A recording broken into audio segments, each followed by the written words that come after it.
తోటాయి గోను పువ్వులు మిలమిల విరిసే వాడవాడంతా ఓ పూల వరవాయి ప్రతి పువ్వులు చెరువేమో ఓ పూల తోటాయి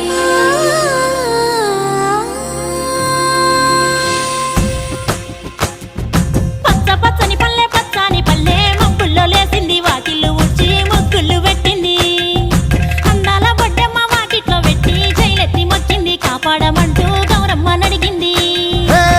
ఆడబిడ్డలు ఇంటింట నిందే అమ్మ నాన్న గుండెంతో పొంగే సత్తి పిండి సకినాలు చూస్తే నోటి నిండా ఊరిల్లూరే పొద్దు పొద్దున్నే తమ్ముళ్ళు లేచి పూల కోసం బయలెల్లి ఉరికే శాపపరిచి వాకిళ్ళలోన చెల్లెళ్ళంతా బతుకమ్మ పేర్చే